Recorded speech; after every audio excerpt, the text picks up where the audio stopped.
Hola a todos, vamos a iniciar o a reiniciar más bien las presentaciones sobre todo de la nosología de enfermedades infecciosas, revisando los temas que son más trascendentes y de mayor impacto en nuestro medio respecto al tipo de patología que habitualmente nos aqueja como población. Básicamente tendremos que repasar, empezando desde el signo cardinal de muchas de las enfermedades infecciosas y otras patologías como es el estudio de la fiebre. Y como siempre se los he comentado en mi formación como pediatra, desde luego que parte importante del material va enfocado desde la niñez, pero durante el transcurso de la presentación ustedes se darán cuenta que hay conceptos que vamos a aplicar prácticamente para todo el grueso de la población, trátese de adultos o de niños. En este sentido, entonces vamos a compartirles ya la presentación. Espero que la vean bien. Y una vez puesta la primera diapositiva, yo apago mi cámara para que no se distraigan con la presentación y se dediquen estrictamente a ver el material que les estoy presentando. Ya debe estar puesta, entonces doy inicio a la presentación ya como tal, empezando por lo que es el concepto de fiebre, que para este aspecto pues hay que, pues diferentes revisiones en la literatura que hablan de conceptos que finalmente se traducen en lo mismo. Este concepto que maneja Thomas Sydenham desde 1666, es decir, estamos hablando del siglo XVII. Thomas Sydenham ustedes lo pueden ubicar por lo que es la Corea de Sydenham, que en algún tiempo se le llamó el mal de San Vito, entre otras muchas aportaciones que hizo a la medicina. Y él habla de que la fiebre es una maquinaria asombrosa por medio de la cual la naturaleza domina a sus enemigos. Y tal vez al final de la presentación ustedes van a entender por qué él expresa esto de el dominar a los enemigos, la fiebre, e incluso igual también como un mecanismo de defensa natural que tenemos como respuesta a muchos procesos infecciosos o de otras causas que afectan al ser humano. Dentro de las definiciones, aquí les voy poniendo incluso las referencias que son tomadas. Esta International Union of Physiological Science, esto está prácticamente referido en la última edición de su libro El Tratado de Enfermedades Infecciosas, que de Mandel, que ya lo tienen ustedes, es la última edición 2025. Y en él se habla de que la fiebre es un estado de temperatura central elevada que suele ser, aunque no necesariamente parte de las respuestas defensivas que presentan los organismos multicelulares, en este caso nosotros como ente, ser humano, eucariota prácticamente. Y esta respuesta va como invasión, como respuesta a la invasión de materia viva, que en este caso la constituye cualquier microorganismo. Estamos hablando en este caso de infecciones o bien también inanimada, reconocida como patógena o extraña para el huésped. Entonces, en esta definición se involucran los dos aspectos, tanto infeccioso como no infeccioso. Y la respuesta febril, traducida como una reacción fisiológica compleja de la enfermedad. De hecho, esto da a entender que conforma parte de la reacción de fase aguda que se presenta en muchas enfermedades infecciosas. Esto condiciona aumento de la temperatura central y, desde luego, la generación de otros marcadores bioquímicos que se conocen como reactantes de fase aguda, activando a su vez estos reactantes, además, numerosos sistemas fisiológicos, endocrinos o inmunológicos, lo que implica justamente esa capacidad que tiene la fiebre también para establecer mecanismos innatos de defensa, como por ejemplo la producción de interferón gamma, que tiene, sabemos, efectos antivirales o bien antiinflamatorios. Otro concepto que se estableció en algún momento es este de la elevación sostenida de la temperatura corporal que ocurre en especies homeotermas como una respuesta a sustancias pirógenas. Y a su vez, pues esto va a desencadenar la producción de pirógenos endógenos. ¿Cuáles son estas sustancias pirógenas? Pues todos los microorganismos que conocemos como patógenos, pero también complejos antígeno-anticuerpo, algunos polinucleótidos o bien otros factores que ya se han venido desarrollando y conociendo al paso de la historia y que provocan este tipo de reacción fisiológica en un principio. Y ya en la práctica clínica, vean ustedes, la fiebre la podemos definir como el aumento de la temperatura corporal por encima del rango normal que está mediado por pirógenos. ¿Cuál es ese rango normal? En este caso, desde un punto de vista tal vez muy arbitrario, podríamos echar mano incluso hasta de lo que refieren los padres de un niño o los familiares de una persona adulta o la misma persona adulta, que si dicen los papás del niño es que lo siento más caliente que de costumbre y acostumbran tomar la temperatura con el dorso de la mano o con la mano en la frente y dicen que su niño tiene mayor temperatura. O en este caso con los adultos, porque ellos refieren escalofríos, refieren manifestaciones propias de un síndrome febril, y esto es lo que implica que sí está comportándose por arriba de su temperatura habitual, la temperatura que tienen en esos momentos. Otra definición habla de que la temperatura rectal está por arriba de 38 grados, aquí ya comenzamos a manejar cifras, o axilar, bueno, 38 grados axilar o por arriba de 37,5 grados también, o bien timpánica por arriba de 38,2 grados, ¿sí? Entonces, rectal arriba de 38, axilar arriba de 37,5 o timpánica por arriba de 38,2 o bien a aquella elevación de la temperatura que está por arriba de la variación diaria normal, que es lo que les comentaba ya hace unos momentos, y esta se va modificando de acuerdo a la edad. Recuerden ustedes que en el caso de los menores de 5 años por sobre todo, tienen un ritmo circadiano que involucra que en determinadas horas del día puede elevarse la temperatura hasta 1 grado en condiciones normales, y este ritmo circadiano se da alrededor de las 6 de la mañana y de las 6 de la tarde. Cuando no encontramos signos que localicen el punto de origen de la fiebre, esta se define como fiebre sin origen aparente. Y a pesar de que se le hagan historias clínicas minuciosas, completas, exploraciones físicas también muy detalladas, completas, que en menos de 7 a 10 días no encontramos el factor, si hablamos de una fiebre sin origen aparente. O bien fiebre sin foco, que también es otro término que se ha venido manejando en la literatura, en donde se habla de un proceso febril que dura de 48 a 72 horas o menos de evolución y en el cual tampoco se encuentra la causa tras la anamnesis, es decir, la historia clínica completa y una exploración física también adecuada. Y estos conceptos como tal vienen ustedes, aquí están las referencias en donde se establece cuáles son estas definiciones. Es difícil hablar de epidemiología porque finalmente, al no ser de notificación obligatoria y ser causa frecuente en los consultorios, pues muchos médicos no la reportan, sobre todo en el ámbito privado. Y como causas directas de reporte epidemiológico, pues tampoco se dan en los registros, sino que generalmente se maneja el proceso que da origen a la fiebre cuando se tiene el diagnóstico de certeza. Entonces se puede hablar que sí, a que alrededor del 15% de las visitas al pediatra son motivadas por episodios agudos de fiebre, según lo refiere el doctor Napoleón González Saldaña en su libro, bueno, los autores del capítulo de fiebre. Entonces habla de que en los primeros 2 años de vida los niños presentan un promedio de 4 a 6 de estos episodios, a pesar de que la mayoría de estos niños tienen foco evidente de infección o una infección viral autolimitada, 6 a 14% de ellos tendrán fiebre sin foco de infección aparente. Entonces es, les digo, un poquito difícil. Sin embargo, en, digamos, años más recientes, como se nota en esta referencia, se dice que la frecuencia de presentación, tanto en atención primaria a la salud, en el cual se calculan alrededor de 20% de los episodios agudos, como en los servicios de urgencias, en este caso en los infantiles, 30% de los episodios son los motivos de consulta. Esta cifra es mucho menor en adultos porque ellos muy frecuentemente se manejan en casa o se automanejan y no acuden a los servicios médicos.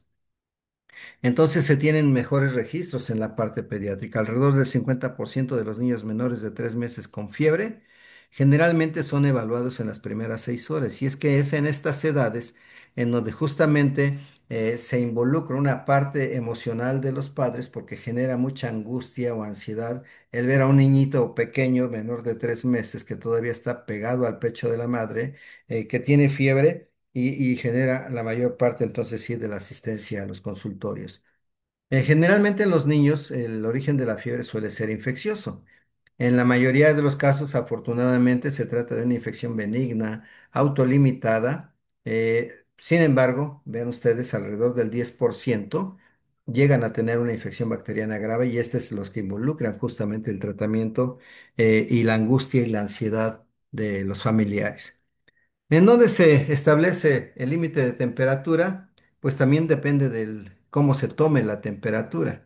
Así tenemos que la temperatura axilar es poco precisa y suele estar 0,6 grados o 1 grado centígrado por debajo de la temperatura interna, que es la que se expresa, digamos, más cercana cuando se toma en la boca o en el recto, que son mucosas, en donde se representa más la aproximación a la temperatura interna o temperatura central. En la axilar generalmente está un poco más difícil, está más por debajo la que se toma en la axila. Y vean ustedes las variantes normales y los rangos que pueden establecerse de normalidad según el valor promedio. Axilar inguinal, se establece un promedio 36,5 grados centígrados como temperatura normal y las variantes normales pueden ser de 36,2 a 36,8. La oral, 37 grados con rangos entre 36,7 y 37,3. En el oído es un poco más alta, 37,3 el valor normal. Y los rangos de 37 hasta 37,9, siendo temperatura óptica. Estamos por debajo de 38 grados, pero por arriba de 37. En la rectal vaginal, que son prácticamente mucosas, vean ustedes el valor promedio 37,5 grados centígrados y los rangos normales van también desde 37,2 hasta 37,8, muy similar casi a la del oído. Y en la frente, que el valor promedio es de 37, tiene rangos que van desde 36 hasta 38 en condiciones normales. Entonces, mucho cuidado con incluso el manejo del término de febrícula, que en estos casos lo manejan en muchos lugares, dependerá mucho de dónde están tomando la temperatura. Algunas referencias como las que le muestro aquí, donde se habla de fiebre sin foco, establecen justamente estos rangos de temperatura en lactantes menores de 3 meses, que tienen como etiología principalmente infecciones virales o bien secundariamente bacterias. Y ese es el riesgo de bacteremia que tienen en función de las semanas de vida, es decir, entre más pequeños se relaciona más con el riesgo de bacteremia que conforme van aumentando en edad los pacientes cuando tienen fiebre. Sin embargo, afortunadamente no son la mayoría. Hablando ya por rangos de edad, vean ustedes, de lactantes de 3 a 24 meses, es decir, lactantes menores, se habla de que hay mayor incidencia de bacteremia oculta, aunque menor incidencia de infección bacteriana no invasiva e infección bacteriana invasiva. En tanto que los niños mayores de los 2 años de edad o 24 meses son focales la mayoría de las infecciones bacterianas. Existe una clasificación que establece la Academia Americana de Pediatría según este triángulo en el cual dependemos mucho de la exploración física para establecer esta escala que se le han llamado TEP. Uno, la apariencia del niño o del paciente. Otro, verificar cómo está su estado circulatorio. Y el otro es lo que es el sistema respiratorio, cómo está la ventilación en estos pacientes, para ver el estado de severidad o la necesidad de establecer maniobras inmediatas, hospitalizaciones o manejos en el ámbito ambulatorio, según sea la clasificación que se tiene de este triángulo que le han llamado TEP, según la Academia Americana de Pediatría. El cómo se establece la producción de la fiebre no es tan difícil de comprender si ustedes recuerdan en dónde está ubicado el centro termorregulador. Sabemos que el centro termorregulador está en la región preóptica del hipotálamo, ¿sí? Y en este sentido ahí es donde se establece esto que comúnmente llamamos termostato, ¿verdad? Donde está regulada la temperatura central. Hablando de procesos infecciosos, desde luego que dependemos de las interacciones que tienen los microorganismos, llámese virus, bacterias, hongos, parásitos, como mediadores, digamos, exógenos en la producción de la fiebre, y la respuesta que se monta a través de una regulación establecida por un factor de transcripción nuclear que es el NF-κB, para que se puedan desencadenar la producción de pirógenos endógenos, que en este caso son las citocinas, ¿sí? O bien otras rutas de la inflamación mediadas a través de prostaglandinas o de ácido araquidónico, en las cuales van a intervenir justamente también otras respuestas metabólicas. De hecho, recuerden ustedes que la reacción de fase aguda involucra también la producción de fiebre, además de la elevación de algunos marcadores bioquímicos de síntesis hepática. Y todo esto va a condicionar que el termostato se ponga a trabajar para establecer digamos, el nivel central de lo que es el control de la temperatura y las respuestas que se dan a la elevación de la temperatura. Entonces, hablando de la fisiopatología, hablando de los pirógenos exógenos que les mostré en la diapositiva anterior, hablamos de que estos funcionan como activadores a través del microorganismo mismo o bien a través de sus mediadores digamos, que establecen contacto con los receptores, que son los ligandos, en donde se pueden encontrar los lipopolisacáridos o algunas otras proteínas, también productos digamos, de la superficie de algunos virus, en fin, o bien toxinas o reacciones antígeno-anticuerpo y algunos, digamos, mediadores no dependientes de microorganismos. El hecho es que estos son activadores. Y como respuesta a los activadores, la expresión en macrófagos, en linfocitos, en células endoteliales, en células mesangiales o bien en células de la glía, la activación primero de la expresión de sus receptores y después lo que son las transducciones de señales que se van activando para la producción de los pirógenos endógenos. Entonces aquí tal vez debía haber puesto digamos, un apartadito que dijera pirógenos exógenos, ¿sí? Que son estos.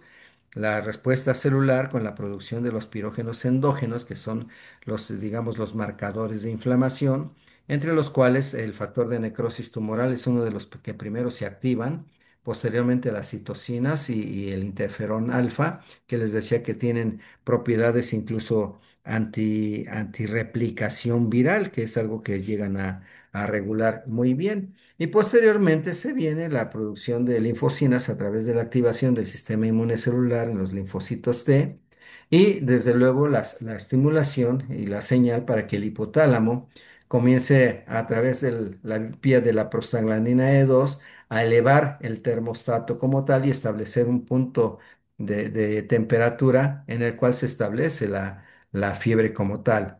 Esto va a producir también respuestas ya evidentes clínicamente, como la sensación de escalofrío con contracciones musculares, la producción del calor, la producción de otras citocinas como la interleucina 2, que también actúan como parte de los mecanismos productores de fiebre, y de allí hacia arriba la activación de los centros vasomotores que van a provocar vasoconstricción, conservación del calor y activación nuevamente de la fiebre como tal, con la elevación de la temperatura en forma muy importante.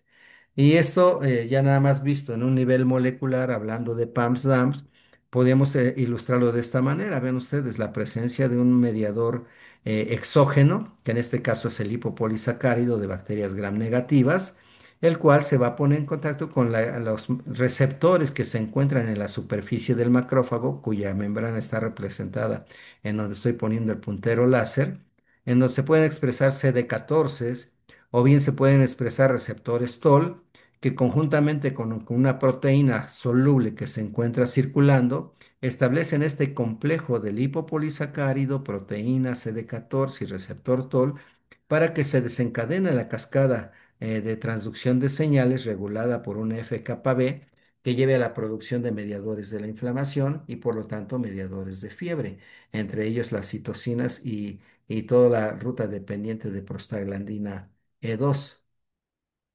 ¿Cuáles son las fases del proceso febril? Sería una de las preguntas que podríamos nosotros tratar de responder. Sabemos que tiene un periodo de comienzo que es el prodrómico o de preparación, esto es para todos los grupos de edad, un periodo de estado, de meseta o de bochorno y un periodo de declinación o de defervescencia. ¿Se acuerdan ustedes que ese estado de defervescencia toma un papel muy importante, por ejemplo, en enfermedades como el dengue? En donde el estado de efervescencia es el punto crucial en el que podemos detectar los signos de alarma para un dengue grave o bien la evolución hacia una digamos, una evolución benigna que no ponga en riesgo a los pacientes que lo padecen. Más adelante lo veremos.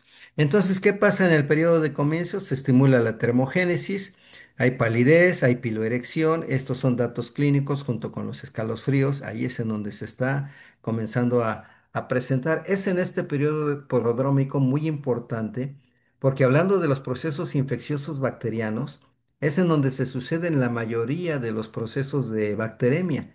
Y es en donde cuando se solicitan los hemocultivos se pueden encontrar circulantes las bacterias antes del pico febril. Porque muchas veces dicen, tómale un hemocultivo en pico febril. En pico febril ya prácticamente se produjo la lisis bacteriana seguramente y es difícil encontrar bacterias. Entonces, en el estado de meseta o de bochorno, como le llamamos, se establece ese punto de equilibrio en el nuevo nivel que estableció el termostato, en este caso el hipotálamo en el centro termorregulador, y aquí ya se involucran más datos que constituyen este síndrome febril. Entonces, vean ustedes, estamos hablando de una persona que está pálida, que tiene escalofríos, que tiene piloerección, pero que aparte está asténica, anoréxica, con dolores musculares o osteoarticulares para que después venga la fase de declinación, dependiendo de cada enfermedad, de lo que dure cada enfermedad y de su comportamiento febril, en donde ya predomina la termólisis, comienza a decrecer la temperatura, se elimina el calor que se había acumulado y la temperatura puede volver a la normalidad. ¿Cómo sería el abordaje diagnóstico? Este punto es muy importante porque depende mucho de cómo nosotros logremos dibujar la curva de temperatura, que es algo que ya en muchos lugares no se hace. Si nosotros conocemos los diferentes tipos de fiebre por su comportamiento haciendo curvas de temperatura, cuando pedimos que se chequen signos vitales por turno en un hospital o a una familia que se le diga, ¿sabe qué? A su paciente. Tómenle la temperatura a las 6 de la mañana, 12 del día, 6 de la tarde, 12 de la noche, o según ustedes consideren de acuerdo a las posibilidades de las familias, para ir dibujando una vez que unamos los puntos máximos de temperatura, en donde se están presentando los puntos febriles y hasta dónde desciende la temperatura. En este caso, por ejemplo, en la fiebre intermitente, lo que tiene como característico es que si nosotros conocemos la temperatura normal que está entre estos rangos donde están las líneas rojas, horizontales, vemos que la temperatura sube por arriba de lo normal y generalmente baja a la normalidad, ¿sí? Y esto sucede varias veces al día. Cuando menos una vez al día sucede esto. Entonces, cuando el pico de fiebre es alto y la disminución es rápida, es decir, que se comienza a dibujar en picos con espiga, en donde se van a una especie de espigas, se conoce como éctica o fiebre en agujas, pero en términos generales se trata de un tipo de fiebre intermitente. Y algo que al paso del tiempo se vino a digamos, por frecuencia, establecer, aunque no es patognomónica, se puede hablar de que en ciertos eventos infecciosos como los abscesos piógenos, la tuberculosis diseminada, es decir, sistémica, la pielonefritis, el paludismo, endocarditis, pueden llegar a presentar estos tipos de temperatura. Entonces nos comienza a orientar hacia algunos procesos de origen infeccioso este tipo de curvas. Vean este otro en donde aquí no baja a lo normal. Esa es una fiebre que remite después del pico más alto, pero en su pico mínimo queda prácticamente en la línea límite y no regresa a la normalidad. Queda en donde se consideran ya picos como de fiebre, que es donde está aquí la línea inferior, que es la de 38 grados. Y bien, ustedes aquí se pueden involucrar algunas infecciones virales de vías respiratorias altas, algunas infecciones por atípicos como micoplasma, algunas parasitosis como Plasmodium falciparum, o bien esa fiebre sostenida, nos vean ustedes que realmente lo que hace es una meseta con ligeras variaciones, ligeras fluctuaciones, pero siempre por arriba de la temperatura normal o del punto mínimo de fiebre que es 38 grados, no tiene prácticamente digamos, descensos a lo normal en ninguno de los días en los que se está midiendo. Y esta también orienta, vean ustedes, neumonía por gram negativos, brucelosis, fiebre tifoidea, tularemia, neumococo, rickettsiosis o fiebre de origen central, que ese es un diagnóstico diferencial de origen no infeccioso atribuido a algunos defectos del sistema nervioso central que involucran el hipotálamo y como tal pueden condicionar fiebres persistentes que son difíciles de controlar. Tenemos también la fiebre de recaída, en donde uno o más días de temperatura normal, que es lo que está dibujado aquí abajo, que alternan con días de fiebre, ¿sí? Es decir, hay picos febriles y tienden a descender 2 o 3 días después, y esto ya involucra incluso patología no infecciosa, por ejemplo, los linfomas, o bien infecciosa, como mordeduras de rata, borreliosis, dengue, entre algunas otras de estas enfermedades. La fiebre séptica, pues esta es mucho más parecida a lo que es la fiebre en agujas o la fiebre que comentábamos al principio. Son oscilaciones de corta duración que se acompañan también de diaforesis, es decir, sudoración y con escalofríos, y son muy frecuentes las presentaciones de estos picos.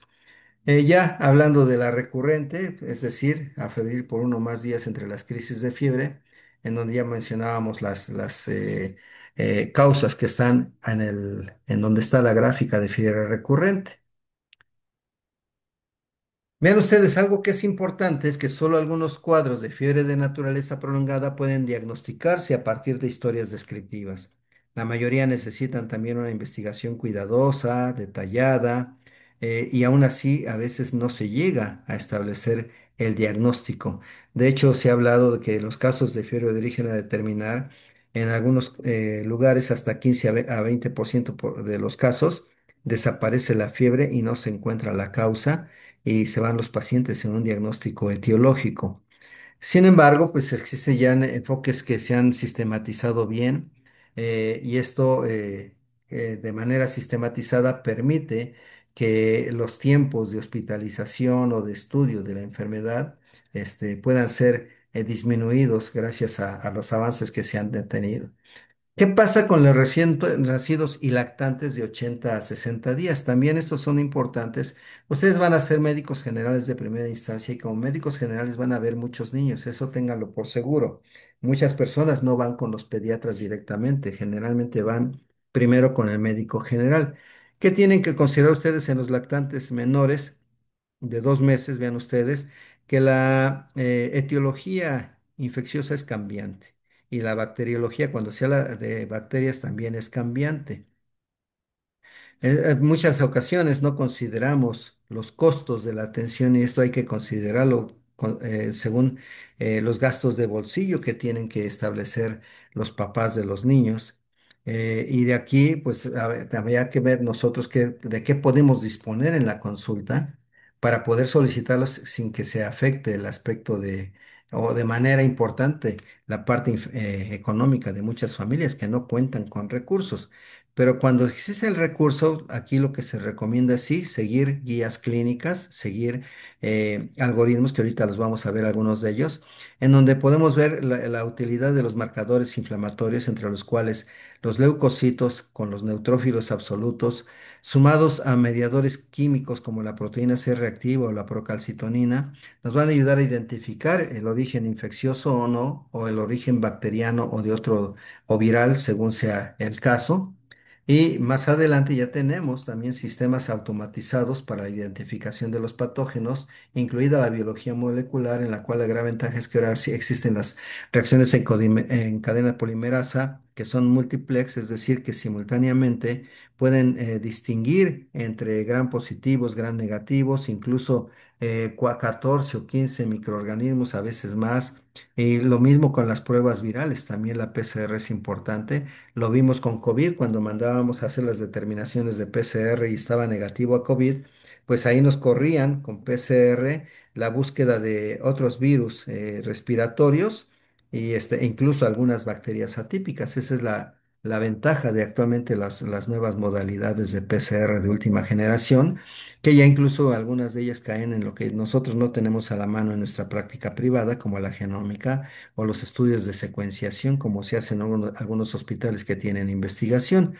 Existen grandes oportunidades ya para mejorar la atención de los bebés hospitalizados y pues han evolucionado las estrategias de investigación. Aquí lo importante es que todo lactante menor debe ser, para el estudio de la fiebre, debe ser hospitalizado necesariamente.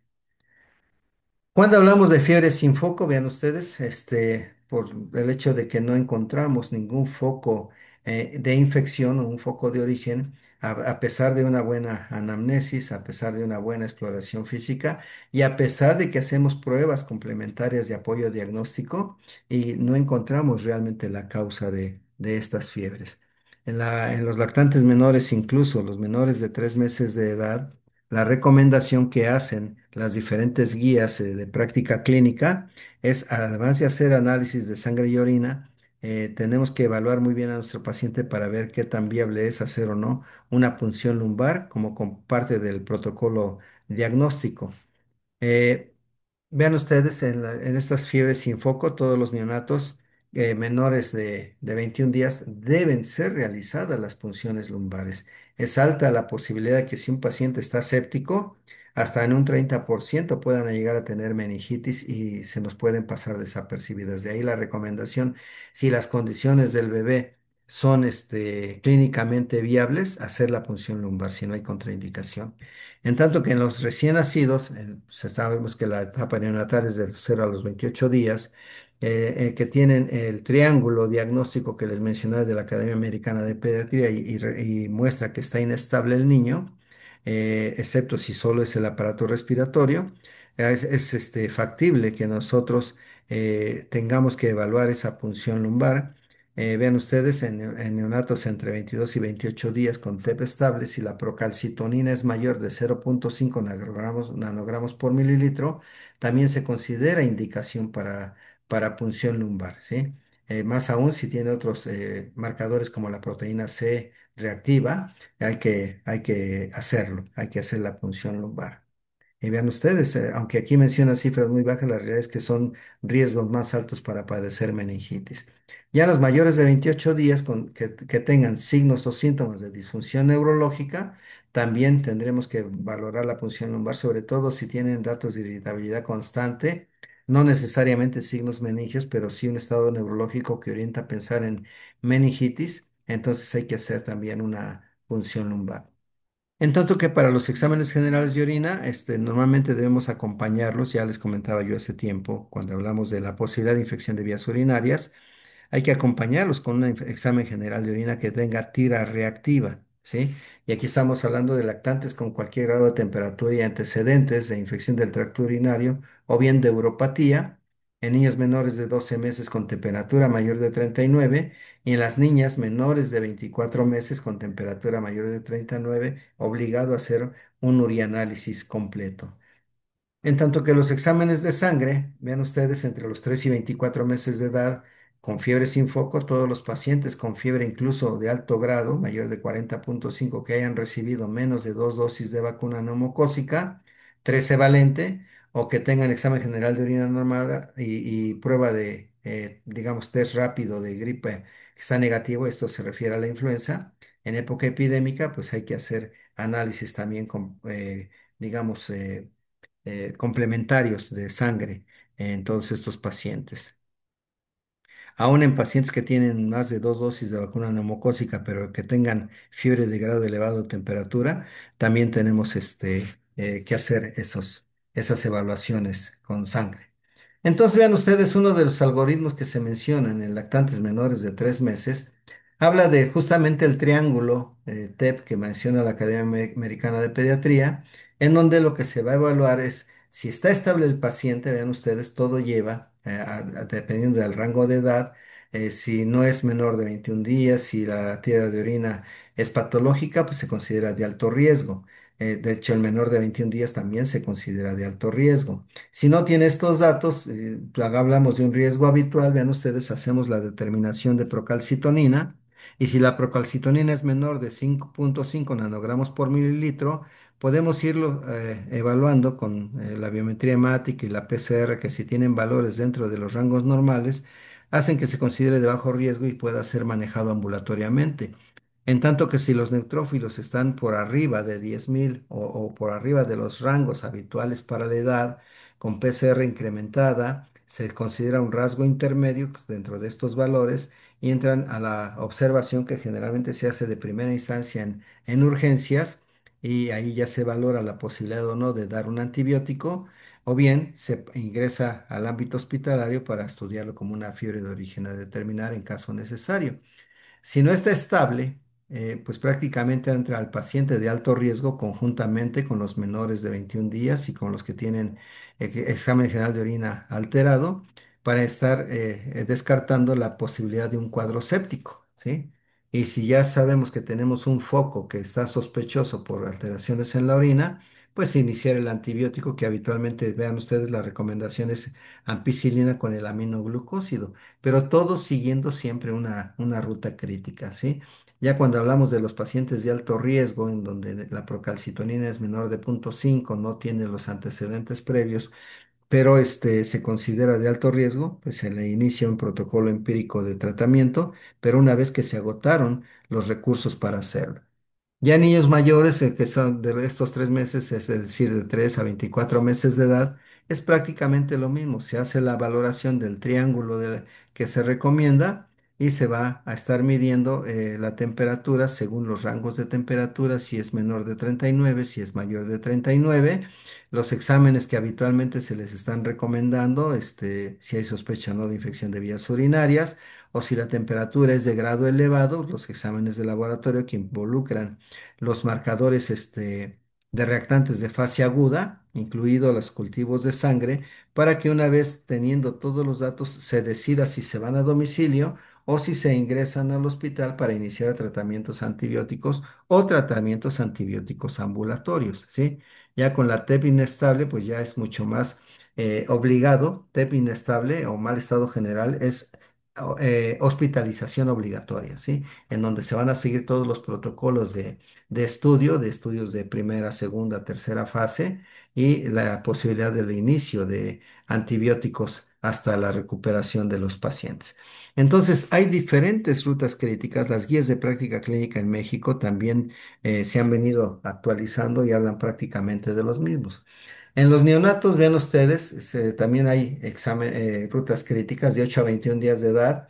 Vean ustedes, buen aspecto, sin fuente evidente de infección, temperatura mayor de 38, pues hay que hacer pruebas, incluido la punción lumbar y la obtención de mediadores de la inflamación. En estos pacientes se ha hablado de un riesgo mayor y así coinciden muchas guías, un riesgo mayor de virus herpes simple. Si esto es confirmado en estos pacientes, hay que mandar los estudios orientados al virus herpes simple y generalmente lo que recomiendan las guías es iniciar antibióticos empíricos parenterales, incluyendo el antiviral que es el aciclovir, y todo esto dentro del hospital. Si no hay ese mayor riesgo de virus herpes simple, lo que recomiendan estas guías, tratándose de digamos, un lactante, neonato, que de por sí ya involucra un riesgo alto, recomiendan iniciar los antibióticos parenterales en el hospital. Y una vez que se identifica el patógeno o el foco de infección, pues ya se decidirá completar o ajustar el tratamiento, cualquiera que sea de estos dos, ¿sí? O si no se identifica, una vez que se controló la fiebre, la suspensión de los antimicrobianos, e incluso en tiempos cortos de tratamiento, y también si el resultado de la reacción en cadena de polimerasa para virus herpes simple es negativo, para poder decidir el alta de estos pacientes. Entonces, se ha recomendado un análisis estratificado que por edades en la guía de práctica clínica. Cuando se sigue este análisis o estas rutas críticas, este análisis estratificado de la eficiencia de estas rutas críticas, habla de que sí ha habido disminuciones notables en las hospitalizaciones cuando nos adherimos a las guías, ¿sí? La punción lumbar y la administración también de antibióticos en bebés también ha disminuido en los mayores de 22 días de vida. Por eso se ponía ese rango de 21 días en en este último algoritmo que les acabo de poner. Bien, ustedes los bebés de 29 a 60 días, es decir, 2 meses, también vieron similares resultados cuando se adhiere uno a las guías de práctica clínica, incluso además de reducir también el uso de aciclovir. Todo tiene resultados y todo tiene fuentes de documentación en las cuales se puede constatar eso. ¿Qué pasa con la fiebre de origen a determinar? Que este es un punto bien importante en los pacientes que se estudian por fiebre. Vean ustedes, hay varias definiciones. Aquí sí me voy a detener un poquito en esta tabla.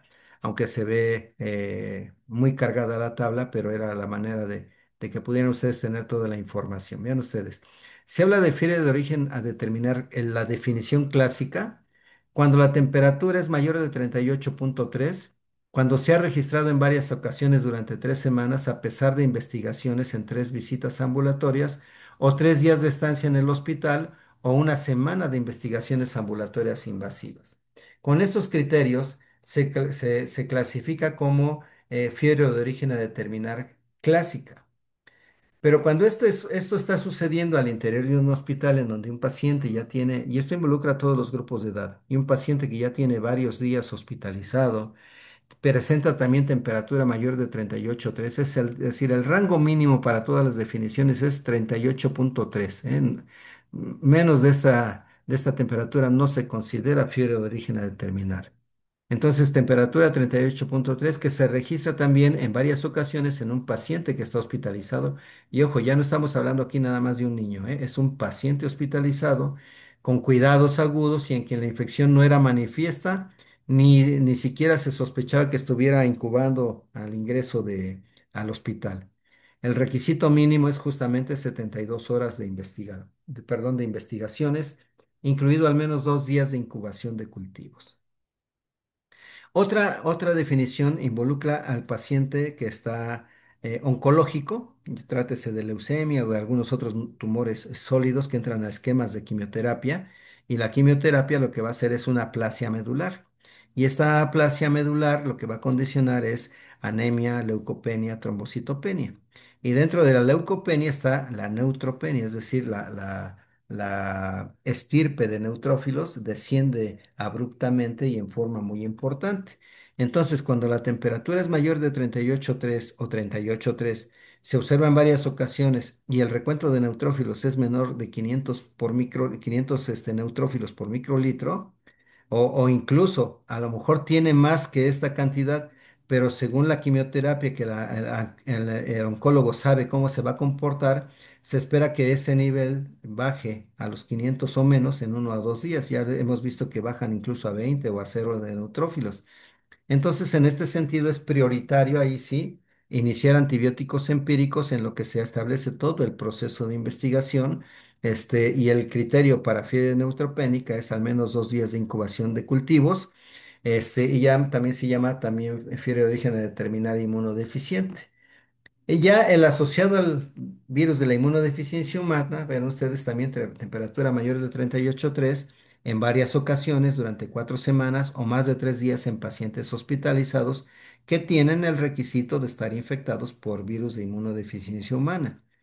Se considera este concepto si las investigaciones realizadas durante 3 días, incluidos 2 días de incubación de los cultivos, no revelan ninguna fuente, en el caso contrario también, en el caso de la neutropenia, si aún a pesar de que se hicieron estudios, todos los cultivos son negativos y persiste la fiebre, todos se consideran fiebre de origen a determinar con los nombres y apellidos que tienen en la columna de la izquierda, en la primera columna.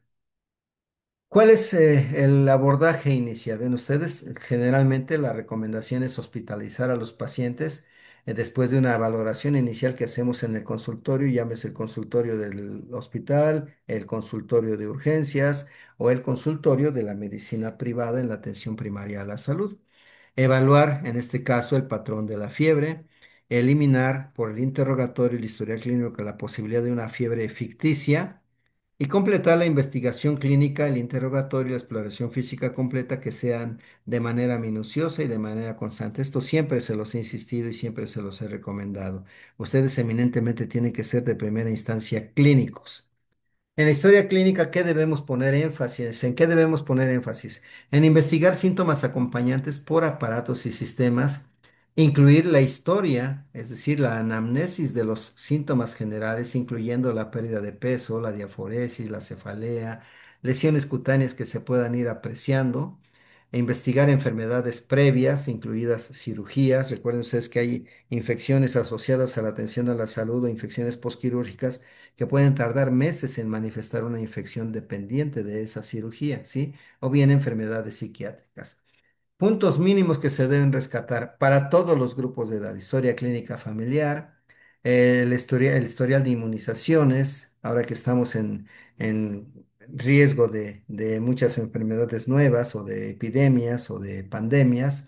La historia ocupacional también es importante. Hay enfermedades que tienen una relación con el trabajo que se desarrolla, o bien, ahora que están de moda las migraciones masivas, con la llegada de mucha gente de otros entornos que no eran comunes y que traen enfermedades que no son comunes. En este caso, a nuestro país llegan haitianos, llegan venezolanos, centroamericanos. Muchos pasan por aquí, llegan a Estados Unidos. A nosotros llegan mucho turismo de todo el mundo ya actualmente. Y así es como se van. El mejor ejemplo fue COVID, ¿verdad? Con la historial de viajes. Y eso es parte muy importante en muchas enfermedades relacionadas con los viajeros. El estado nutricional, el consumo, las adicciones a drogas, y no solo a drogas, a medicamentos, a sustancias ilícitas, también son parte importante. Actualmente, desde la adolescencia hasta la edad adulta, la historia sexual también es muy importante, sobre todo ahora que se ha documentado mucho las conductas de riesgo por hábitos que toma mucha gente ya sin protección, básicamente el sexo no protegido con hombre con hombre o mujer con hombre, pero considerando que se han vuelto muchos, digamos, hábitos de múltiples parejas, sexo a tempranas edades, sin protección, en fin, una gran cantidad de datos que se pueden sacar respecto a la historia sexual incluso de los adolescentes o de aquellos menores que han sido abusados, ¿verdad? Por gente mayor. Todo esto implica el conocer la historia sexual como productora o como riesgo para fiebre de origen a determinar. Los hábitos recreacionales, lo que les decía yo ya en varias ocasiones, la historia de contacto con animales, las enfermedades zoonóticas, procedimientos quirúrgicos. Tenemos también que repetir los exámenes físicos diariamente cuando el paciente está hospitalizado, poner atención especial en las lesiones de cutáneas, en las lesiones que son apreciables en la piel, en los ruidos cardíacos, datos de artritis, rigidez abdominal, crecimientos ganglionares, problemas neurológicos. Todo esto debe ser buscado y debe ser bien detallado en los historiales de fiebre de origen a determinar. Cuando hablamos de infecciones bacterianas, ¿qué datos podemos nosotros encontrar? Pues la presencia de abscesos, sospechar localizaciones intraabdominales cuando el historial así permite hacerlo, sobre todo cuando hay cirugías previas, trauma, historia de diverticulosis, peritonitis, endoscopias, procedimientos ginecológicos. Y más estos abscesos que pueden ser localizados en los espacios subfrénicos, que son difíciles y que nos obligarán a echar mano de auxiliares diagnósticos por imagen, por ejemplo. En el hígado, cuadrante inferior derecho es muy frecuente, espacio retroperitoneal, la pelvis, todo eso implica la presencia de algunos abscesos como causales de fiebre de origen a determinar. También obligado a pensar en muchos casos en tuberculosis, micobacteriosis atípicas, infecciones de vías urinarias, endocarditis, infecciones hepatobiliares, osteomielitis el uso complementario digamos, de lo simple a lo complicado, de lo no invasivo a lo invasivo, una primera imagen de radiológica de tórax o de abdomen, o según el foco puede ser de cuello o de huesos largos que conforman parte de lo que son los protocolos diagnósticos.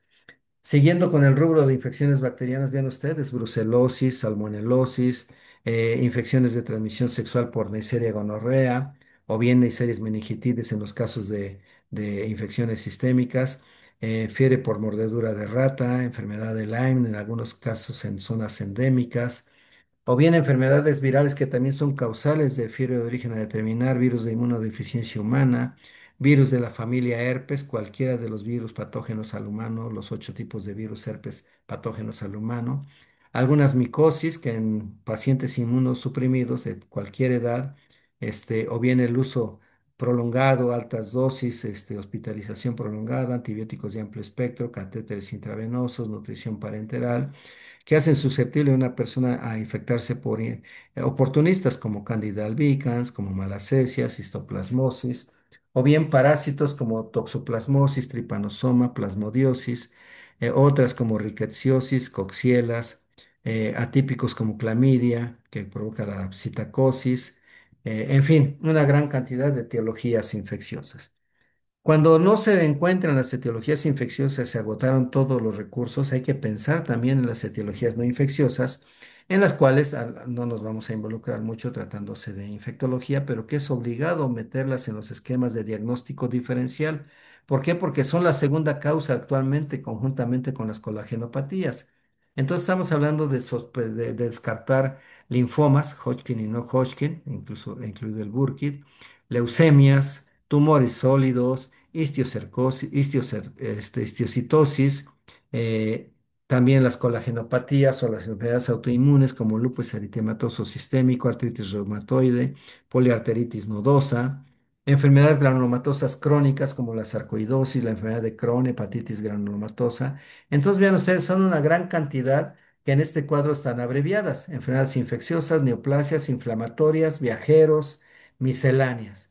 En las infecciosas, desde luego que son comunes en sitios en los que hay endemicidad: Mycobacterium tuberculosis, extrapulmonares sobre todo, endocarditis, infecciones por virus Epstein-Barr, incluso con cultivos negativos, infecciones por citomegalovirus y poco comunes, vean ustedes, pero también infecciosas: bartonelosis, brucelosis, abscesos ocultos, salmonelosis, infecciones del tracto urinario. Todas las que mencionamos están en este cuadro: las hepatitis, VIH, infecciones de huesos y articulaciones. En las neoplasias ven ustedes los linfomas, las leucemias, tumores de órganos sólidos, que involucran carcinomas de células renales, melanomas, síndromes mielodisplásicos, adenocarcinoma de colon, mieloma múltiple, carcinomas gástricos, mesoteliomas, enfermedad de Castleman. En las inflamatorias autoinmunes ven ustedes la artritis reumatoide juvenil, que es la enfermedad de Still, e incluso también para la edad adulta, lupus, polimialgias reumáticas, arteritis, enfermedad inflamatoria intestinal, artritis reumatoide, poliarteritis nodosa, sarcoidosis, granulomatosis con poliangeitis, enfermedad de Still, enfermedad de Kawasaki. Viajeros, vean ustedes, zonas de dengue, zonas de malaria. Aquí le podríamos agregar las que ustedes quieran de las infecciones pulmonares, virales, bacterianas, pero sobre todo este, tratándose de viajeros, tratándose de migrantes hacia diversos lugares, ya sea de ida o de regreso. Las misceláneas que involucran medicamentos o bien drogas, embolias pulmonares, hipertiroidismo, hematomas, tiroiditis subaguda, hipoadrenalismo, linfadenitis necrotizante, fiebres periódicas, linfostiosis hemofagocítica, fiebres facticias. Todo esto involucra la causa múltiple de, digamos, etiológicamente hablando, de posibles orígenes de la fiebre de origen determinado. Por eso se habla de protocolos bien establecidos y sistematizados para tratar de llegar al diagnóstico cuando se trata de que no encontramos cuál es de acuerdo a los estudios, el agente que se está involucrando. Otras causas, vean ustedes, fiebre por medicamentos, deshidratación, esta ya las comentamos, se vienen en el cuadro también, no me voy a detener en esa diapositiva. Y los protocolos pueden ir haciéndose por fases: evaluaciones clínicas básicas, evaluaciones mínimamente invasivas, o bien pasar a las invasivas en algún momento ya más avanzado de los protocolos, que tienen que ser así secuenciales, exploraciones especiales, y desde luego evaluar concomitantemente, mientras están haciendo todos, el estado general de los pacientes. Entonces, en el estudio inicial, vean ustedes, decíamos de la hospitalización después de la valoración inicial, el patrón de fiebre, que es importante, y completar la investigación clínica. El protocolo básico inicial, entonces, es historia clínica, evaluación funcional, exploración física. En la biometría hemática, el recuerdo de la fórmula blanca es muy importante en un frotis. Los marcadores bioquímicos y hematológicos de fase aguda, que involucran incluso algunos anticuerpos antinucleares para enfermedades que son autoinmunes o reumatoides. En la bioquímica convencional que se hace en todos los laboratorios clínicos con proteinograma, hormonas tiroideas, hemocultivos, según sea el caso. Desde luego la orina también se tendrá que hacer y valorar la aplicación de PPD, es decir, la prueba de Mantux, que es para buscar si hay o no datos de hiperreactividad por Mycobacterium tuberculosis. Serológicamente, buscar fiebre tifoidea, brucela, fiebre Q, citomegalovirus, virus Epstein-Barr. serología para hepatitis B y C, electrocardiogramas, radiografías de tórax y abdomen, vaciloscopías y cultivo de esputo convencional también para el bacilo de Koch y si es que la radiografía de tórax está anormal o nos indica que debemos hacerlo. Ecografías, también los ultrasonogramas son importantes y ya se valorará en cada unidad hospitalaria de qué manera se van a hacer. Esto no es viejo, esto viene ya reportado bien ustedes en 2024 en algunos artículos. Y de acuerdo a cómo se ha hecho tradicionalmente ya desde hace muchos años, pues debemos conocer este tipo de fases. Primer nivel, primera fase, estudios obligados, biometría hemática completa, urianálisis, reacciones febriles, prueba de Mantoux, hemocultivos y radiografías. Y opcionales, según si hay sitios de endemicidad, búsqueda de plasmodios o toxoplasmas, buscando chagas también, cultivos, examen de líquido cefalorraquídeo, radiografía de tórax y senos paranasales. Y de aquí obtendremos los primeros datos y probablemente obtengamos los diagnósticos cuando identificamos focos pulmonares o la presencia de plasmodios en algunos frotis o la presencia de ocupaciones en las imágenes que impliquen un proceso infeccioso localizado. Cuando no se logra eso o todo resulta negativo, en la segunda fase, que es más bien de nombre, porque muchas veces lo hacemos de manera simultánea, estamos obligados a hacer cuando menos factor reumatoide, células LE, anticuerpos antinucleares, complemento, proteína C reactiva, proteínas por electroforesis, es decir, electroforesis de proteínas, y opcionales las antistreptolicinas, las inmunoglobulinas, que ya implican la valoración de cómo está el sistema inmunológico, así como renal, dependiendo de si estamos o no reteniendo azoados en la sangre. En el tercer nivel, que ya comienza a involucrar la fase, digamos, de más tecnología y mayor invasividad, hablamos de radiografías de cráneo, huesos largos, biopsia de médula ósea, ganglio, biopsia de ganglio o biopsia de hígado, urografías excretoras en las que ya se están utilizando medios de contraste, linfografías, ecografías, gamografías. Todo esto requiere, desde luego, una discusión a plenitud adentro del hospital respecto a la parte de discusiones académicas para tomar decisiones preferentemente colegiadas y que sean las mejores decisiones. Esa es la ventaja que se tiene al interior de los hospitales, que se pueden hacer estas revisiones y tratar de evitar justamente la llegada a lo que se llama la fase 4, que es la más invasiva, que es la laparotomía exploradora, en donde si se encuentran zonas sospechosas, lo que se hará tomar muestras para biopsias de acuerdo a lo que se encuentre o prácticamente extirpaciones quirúrgicas de algún foco o algún lavado quirúrgico para que una vez resuelto esto se revalore nuevamente en 3 o 4 semanas en caso de que disminuya la fiebre, dando de alta al domicilio. Ya los estudios relacionados con radiomarcadores, la tomografía computada con emisión de fotones o algunos otros radiomarcadores, lo que es la PET, tomografía PET, que es la emisión de positrones, que nos ayudan a identificar focos o imágenes muy pequeñas que normalmente no son detectados con las tomografías habituales.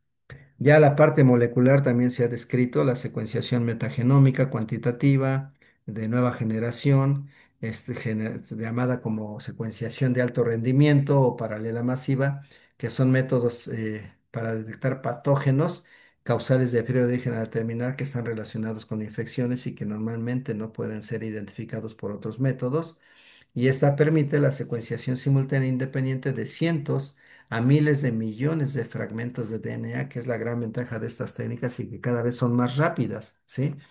Vean ustedes, la utilidad de todo esto fue implementada justamente, incluido el SARS-CoV-2, neumonía por Clamidia psittaci, virus del ébola o talaromicosis, que también son infecciones que se van dando en otros lugares.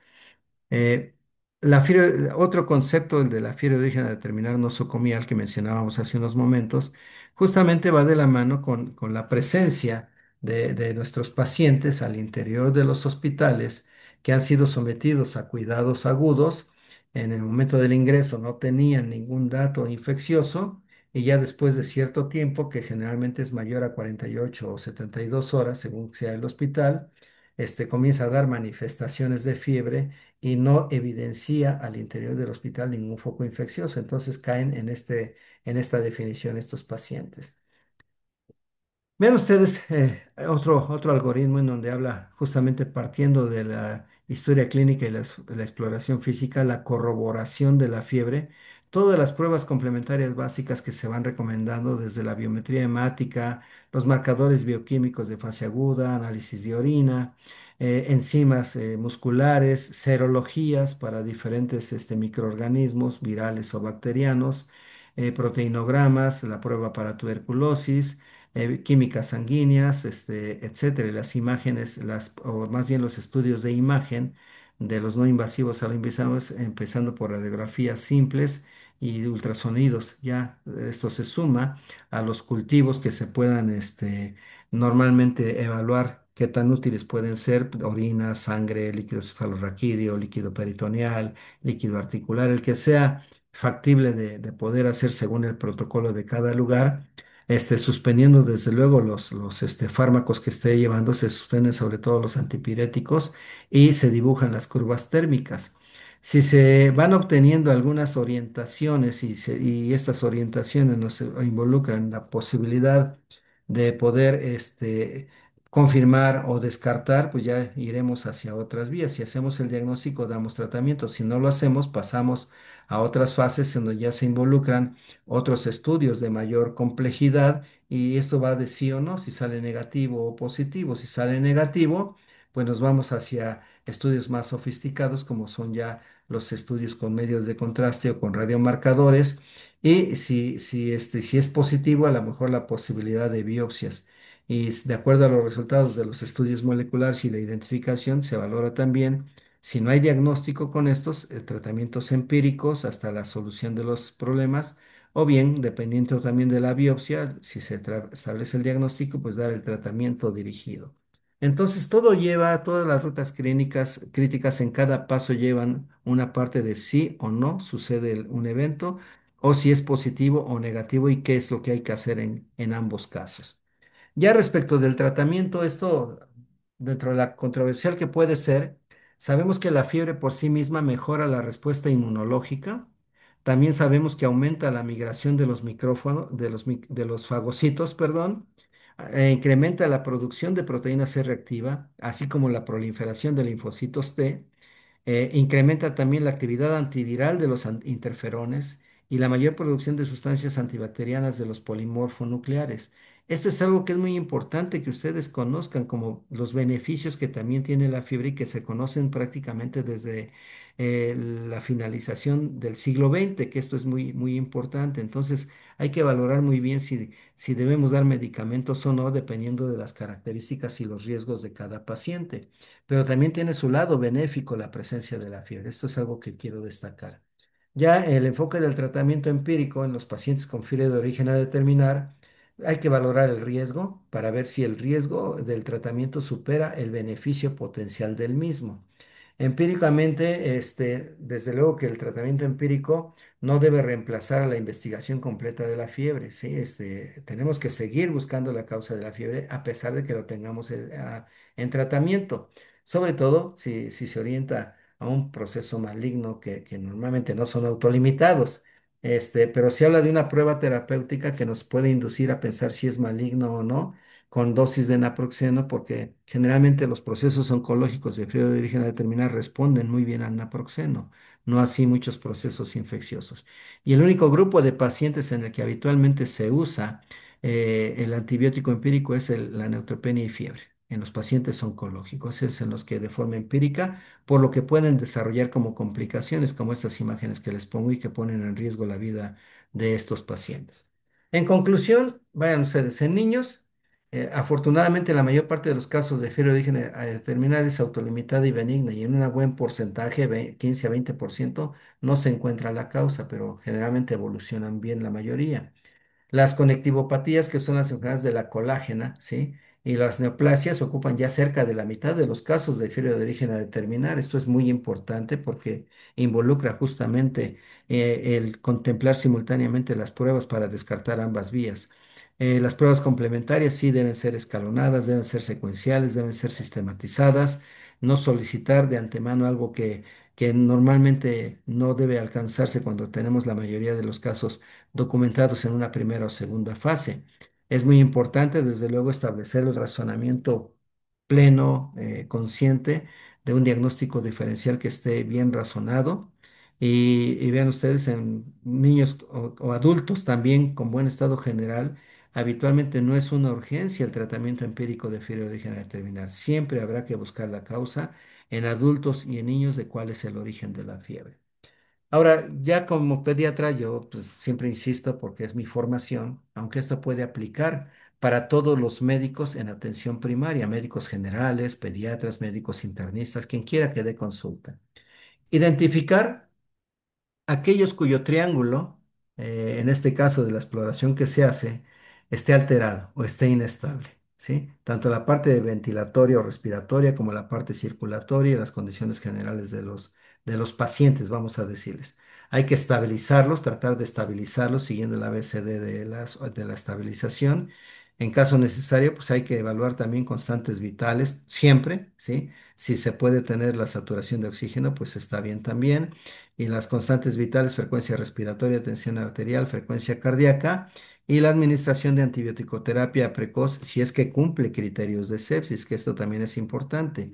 A los que tienen vulnerabilidades o situaciones de riesgo como los lactantes menores de 3 meses o los adultos mayores también, que eso es también muy importante, que no tienen fiebre o que tienen fiebre sin foco, ¿sí? Hay que hospitalizarlos para pruebas complementarias y la observación dentro de los hospitales. Siempre habrá que derivar a los lactantes menores de 2 años, aunque que tienen un examen general de orina normal, con tira reactiva normal, pero que tienen fiebre muy alta, que no tienen completos sus esquemas de vacunación y pues habrá que hacerles en el hospital pruebas complementarias y la observación para determinar el origen de esa fiebre sin foco aparente. También hay que informar a los cuidadores de estos pacientes cómo vigilar y actuar, sobre todo ante los niños pequeños, ¿verdad? De los lactantes que están febriles, para que puedan actuar con conocimiento de lo que implica esta fiebre. Estas referencias que tengo aquí se las voy a ir pasando conjuntamente con el envío de esta presentación para que también vayan adelantando un poquito ustedes la lectura y que la próxima clase que tenemos podamos hacer una buena discusión que da mucho este material para discutir sobre la fiebre en el aula. Con esto termino, nos vemos la próxima semana. Yo creo que aquí es muy importante el que ustedes la revisen, la analicen. También les voy a enviar la presentación en versión editable en PowerPoint para que la puedan repasar e incluso la puedan nutrir con lo que ustedes vayan leyendo en el material que les voy a compartir. Por hoy es todo. Nos vemos en el aula. Que tengan una excelente fin de semana.